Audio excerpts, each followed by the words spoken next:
One Piece ဇလန်တွဲမှာတကယ်အစွမ်းထက်တဲ့ Devil Fruit ဆိုတာပောက်ကွဲမှုအကြီးကြီးတွေလုံနိုင်တာဒါမှမဟုတ်နမဲကြီးနေတာမျိုးကိုပဲဆိုလိုတာမဟုတ်ပါဘူးတချို့တော့ broken fill လောက်ကြောက်ဖို့ကောင်းတဲ့ Devil Fruit တွေဟ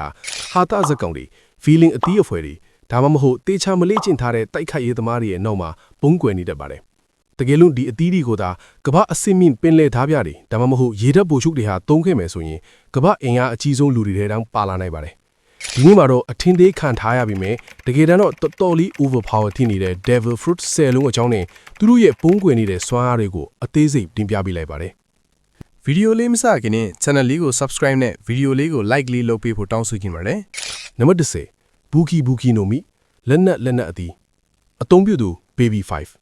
Don't Gui ဟိုတဲ့ပင်လေဒါပြအဖေက Baby 5စားထားတဲ့ဒီအသီးကတော့အသုံးပြုသူရဲ့ခန္ဓာကိုယ်အပိုင်ဆိုင်အတိုင်းကိုစိတ်ကူးတဲ့ရှိသမျှလက်နက်အထိပြောင်းလဲနိုင်စွမ်းရှိပါတယ်ဒါပစိမ့်တဲ့တင်မကကူဒုံကြီးပစ်လောင်ကြတဲ့စက်တနတ်တွေနဲ့အမြောက်ကြီးတဲ့အထိပြောင်းလဲနိုင်လာကို BB5 ကပြသခဲ့ပြီးသားပါဒီအသီးရဲ့ကြောက်ဖို့ကောင်းတဲ့အချက်ကအတိုင်းအဆမရှိတဲ့ဘတ်စုံထုံးနိုင်မှုပါပဲဗေဂါပန့်ကေတုဒနာတွေကြောင့်နီးပညာတွေတိုးတက်လာတာနဲ့အမျှဒီအသီးအသုံးပြုသူဟာအနာဂတ်လက်နက်စမ်းတွေကိုပါပုံတူကူးပြီးထုတ်လုပ်လာနိုင်ပါတယ်တကယ်လို့ဒီစွမ်းရည်ကိုဒါအစစ်မြစ် armament haki နဲ့ပေါက်ဆက်လိုက်မယ်ဆိုရင်ကြီးစံတိုင်းဓားသွားတိုင်းနဲ့ပောက်ကွဲမှုတိုင်းဟာအစပေါင်းများစွာပူပြင်းထန်လာမှာပါ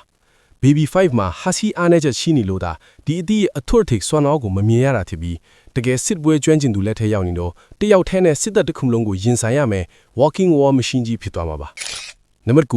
စာဘီနိုမီတန်ကျေးတဲ့အသီးအသုံးပြုသူရှူ NES lobby အပိုင်းမှာရေတပ်ဘလို့ချူကြီးရှူသုံးခဲ့တဲ့ဒီအသီးကထိလိုက်တာနဲ့တတုတ်မှန်သမျှကိုချက်ချင်းတန်ကျေးတက်ဆွေးမိသွားစေပါတယ်ဇိုရိုရဲ့နာမည်ကြီးဓာတ်တလက်ကိုသူ့အလွယ်တကူဖျက်ဆီးပြခဲ့တာမှတ်မိကြအောင်ပါOne Piece လောကဟေထိပ်တီးတိုက်ခတ်ရေးသမားအတော်များများဟာလက်နက်တွေကိုပဲအားကိုးကြပါတယ်။မီဟော့ရဲ့ Yoru, Zoro ရဲ့ Enma, Shanks ရဲ့ Griffon စတဲ့ဒန်ဒါရီလာဓာရီဟာဒီအသီးအသုံးပြုသူနဲ့ထိမိသွားတာနဲ့သုံးစားမရအောင်ပျက်စီးသွားနိုင်ပါတယ်။ဒါဟာဆဲစုနှစ်ချီလေ့ကျင့်ထားတဲ့ဓာတိုင်းထင်ညာရက်တွေကိုလက်တဖြောက်စားတွေမှာအလဟတာအထိသွားစေတာပါ။ဓာရီတင်မကဘူးစစ်တင်ဘော်တွေချက်ဝစ်တန်စာတွေနဲ့ရေတန်းရဲ့စက်မှုလက်နက်တွေကိုပါဖျက်ဆီးဖြစ်နိုင်တဲ့အတွက်တကယ်ကိုအိမ်မဆိုးတခုလို့အစွမ်းထက်တဲ့အသီးဖြစ်ပါတယ်ဟာခီနဲ့ကောင်တာနိုင်ဖို့ရှိပြီမဲ့အဝိကနင်းသာဖြစ်သွားရင်တော့တတိုလေးကျန်းသွားမှသိကြပါ යි နံပါတ်10ဘာရာနိုမီအပိုင်းပြက်အသီးအသုံးပြုသူဘဂီစားထားတဲ့ဒီအသီးကခန္ဓာကိုယ်ကိုအစိတ်အပိုင်းများစွာပိုင်းဖြတ်နိုင်ပြီးလေထဲမှာထိန်းချုပ်နိုင်စွမ်းပေးထားပါတယ်သူ့ရဲ့အကျန်းဆုံးအချက်ကတော့ဓားနဲ့ခုတ်ရင်လုံးဝမထိတာပါတယ်ကမ္ဘာအတော်ဆုံးဓားသမားမီဟောက်ကိုယ်တိုင်ခုတ်ခဲ့တာတောင်ဘဂီဟာဘာဒဏ်ရာမှမရခဲ့ပါဘူးဟာကီတုံးပြီးခုတ်ရင်တော့မှမူလကလေးကခန္ဓာကိုယ်ကကွဲထွက်နေတာဖြစ်လို့ဒီအသီးရဲ့စွမ်းရည်ကိုကြော်လွှားနိုင်မှာမဟုတ်ပါဘူးတကယ်လို့ဒီအသီးကိုဒါအစစ်မြင့် observation ဟာကီရှိသူတယောက်ကသုံးမယ်ဆိုရင်ရန်သူတိုက်ခိုက်မှုမလာခင်ကတည်းကကြိုပြီးခန္ဓာကိုယ်ကိုပိုင်းဖြတ်ရှောင်တိမ်နိုင်တယ်လို့ထောင်ပေါင်းစုံကနေလည်းပြန်လဲတိုက်ခိုက်နိုင်ပါပါဘဂီရဲ့ယုံကိုဖြစ်လာမှုကဟာတဆန်နေပေမဲ့ဒီအသီးရဲ့ခံစစ်စွမ်းရည်ကတော့ဓာတ်သမားတွေအတွက်အဆိုးဝါးဆုံးပါပဲနံပါတ်9မေမိုနုမီမှတ်ညံအသီးအသုံးပြုသူ Charlotte Pudin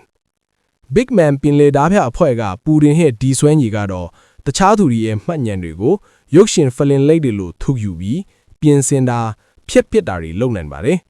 ဒါဟာရိုးတိုက်ခိုက်မှုထက်ပိုပြီးနက်နဲတဲ့စိတ်ပညာဆိုင်ရာတိုက်ခိုက်မှုပါ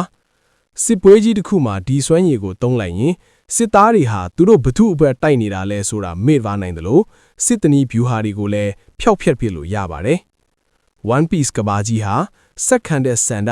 inherited will နဲ့တမိုင်းကြောင်းပေါ်မှာအခြေခံထားတာဖြစ်လို့မှတ်ဉာဏ်တွေကိုလှည့်စားနိုင်တဲ့ဒီအသီးဟာကဘာအခြေခံအုတ်မြစ်ကိုပါလွတ်ခတ်သွားစေနိုင်ပါတယ်။ကြီးစံတောက်မှမတုံးပဲနိုင်ငံတစ်ခုလုံးကိုပျက်စီးအောင်လုပ်နိုင်စွမ်းရှိတဲ့အသီးပဲဖြစ်ပါတယ်။နံပါတ်6 gas no mi ဓာတ်ငွေ့အသီးအသုံးပြုသူ Caesar Clown ရဲ့ဒီအသီးကဓာတ်ငွေ့အမျိုးမျိုးကိုစိတ်ကြိုက်ထိန်းချုပ်နိုင်ပါတယ်။ပောက်ကွဲစီတတ်တဲ့ဓာတ်ငွေ့အစိတ်ငွေ့တွေတင်မကပဲလဲရူရဲ့အစိတ်ပိုင်းတွေကိုပါပြောင်းလဲပြစ်နိုင်တာပါ။ဒီအသီးရဲ့ကြောက်စရာအကောင်းဆုံးစွမ်းရည်ကအောက်ဆီဂျင်ကိုဖယ်ထုတ်ပစ်တာပါ။ဘလုံပဲတန်မာတဲ့သူဖြစ်ပါစေအောက်ဆီဂျင်မရှိရင်မရှင်ဖာနိုင်ပါဘူး။ဟာကီလည်းအသက်ရှူချက်တာကိုမတားဆီးနိုင်ပါဘူး။တကယ်လို့ဒီအသီးကိုသာတိုက်ခိုက်ရေးပြေစားရှိသူတယောက်ကသုံးခဲ့ရင်သူရှိတဲ့နေရာမှာဘသူမှအသက်ရှင်နိုင်မှာမဟုတ်တဲ့အတွက်အန်ဒီရဲ့အရှိဆုံးအစွမ်းတစ်ခုဖြစ်လာမှာပါနံပါတ်5ဒိုဝါနိုမီ တကိုင်းတကားအတီးအသုံးပြုသူ Blue No CP9 က Blue No ထုံးတဲ့ဒီအတီးကတော့ဘယ်မျက်နှာပြင်မှာမဆိုတကားဖောက်နိုင်ပါတယ်ထူးခြားတာကအဲ့ဒီတကားတွေဟာတာမန်နေရာတွေတင်မကပဲ pocket dimension လို့ခေါ်တဲ့တီးတန့်ကဘာဒီတစ်ခုတည်းကိုပါဝင်သွားလို့ရပါတယ်ရန်သူတိုက်ခိုက်မှုတွေကိုအဲ့ဒီတီးတန့်နေရာတဲ့ဝင်ပြီးရှောင်လို့ရကြလို့ရန်သူနောက်ကျောစီကိုလည်းမထင်မှတ်ပဲပေါ်လာနိုင်ပါတယ်တပွဲမှာနေရာယူမှုဆိုတာကအနိုင်အရှုံးကိုအဆုံးဖြတ်ပေးတာမို့ဒီအသီးကိုဟာကီနဲ့ပေါင်းဆက်လိုက်ရင်ဘယ်သူမှထီလို့မရတဲ့ ambusher ခြုံခိုတိုက်ခိုက်သူကြီးဖြစ်လာမှာပါနံပါတ်4 Mira Mira no Mi မှန်အသီးအသုံးပြုသူ Charlotte Bruley ဒီအသီးက Mira World လို့ခေါ်တဲ့မှန်ကဘာကြီးတဲ့ကိုဝင်ရောက်ခွင့်ပေးပါတယ်မှန်ရှိတဲ့ဘယ်နေရာကိုမဆိုချက်ချင်းသွားနိုင်တယ်လို့ရန်သူတွေကိုလည်းမှန်ထဲမှာပိတ်လောင်ထားလို့ရပါတယ်စစ်ပွဲတစ်ခုမှာဒါဟာထောက်ပံ့ရေးနဲ့ရွှေ့ပြောင်းမှု mobility အကောင်းဆုံးပါပဲရန်သူတွေကိုတယောက်ချင်းစီခွဲထုတ်ပစ်နိုင်တယ်လို့ကိုယ့်ဘက်ကလူတွေကိုလည်းအချိန်မီဘေးကင်းရာကိုပို့ပေးနိုင်ပါတယ်မှန်ရှိတဲ့ဘယ်နေရာမဆိုဟာဒီအသည့်အသုံးပြုသူတို့စစ်ဗျူဟာမြောက်ထွတ်ပေါက်ဖြစ်သွားတာပါနံပါတ်3 Horo Horo no Mi ဝိညာဉ်အသည့်အသုံးပြုသူ Perona ရဲ့တရေဝိညာဉ်တွေဟာခန္ဓာကိုယ်ကိုတိုက်ခိုက်တာမဟုတ်ပဲစိတ်ဓာတ်ကိုတိုက်ခိုက်တာပါ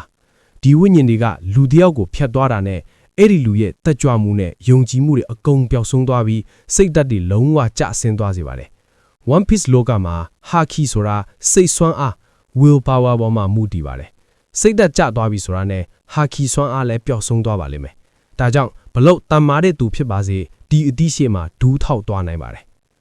နံပါတ်2 Noro Noro no Mi နှေးကွေးအသည့်အသုံးပြုသူ Foxy ပစ်လွတ်တဲ့ Noro Noro beam ကထိမှန်တဲ့သူကို30စက္ကန့်ကြာအောင်အစွန်းကုန်နှေးကွေးသွားစေပါတယ်အစင်းရင်တိုက်ခိုက်ရေးတွေမှာ30စက္ကန့်ဆိုတာအသက်ပေးရဖို့လုံလောက်တဲ့အချိန်ပါတကယ်လို့ဒီအသီးကိုအလွန်ညံတဲ့တိုက်ခိုက်ရေးသမားတယောက်ကသုံးခဲ့မယ်ဆိုရင်ရန်သူကိုနှေးကွေးအောင်လုပ်ပြီးမရှောင်နိုင်တဲ့အသေးအလဲတိုက်ကွက်တွေကိုစိတ်ကြိုက်ထည့်သွင်းနိုင်မှာချက်ပါတယ်နံပါတ်1 Hobi no Mi အယုတ်အသီးအသုံးပြုသူ Sugarဂျာကတော့ One Piece လောကမှာကြောက်စရာအကောင်းဆုံးနဲ့အရှိဆုံးနတ်ဆိုးသီးလို့ပို့လို့ရတဲ့နတ်ဆိုးသီးပါလက်နဲ့တစ်ချက်ထိလိုက်တာနဲ့ရန်သူကိုအယုတ်ဖြစ်ပြောင်းလဲပြစ်နိုင်ုံတင်မကပဲကဘာပေါ်မှာရှိတဲ့လူတိုင်းကအဲ့ဒီလူရဲ့အကြောင်းကိုမေ့သွားကြတာပါဒါဟာရိုးရိုးရှုံးနေတာမဟုတ်ပဲတမိုင်းထဲကပါပျောက်ကွယ်သွားတာပါအယုတ်ဖြစ်သွားတဲ့သူကလည်းအသုံးပြုသူရဲ့အမိန့်ကိုမလွန်ဆန်နိုင်တော့ပါဘူးဒီအသီးဟာအစိုးရအဖွဲ့တွေသူရဲကုန်တွေကိုတွေးမြေမကြပဲအမြင့်ပြတ်ချေမှုန်းနိုင်စွမ်းရှိရဲ့absolute broken ability တခုပဲဖြစ်ပါတယ်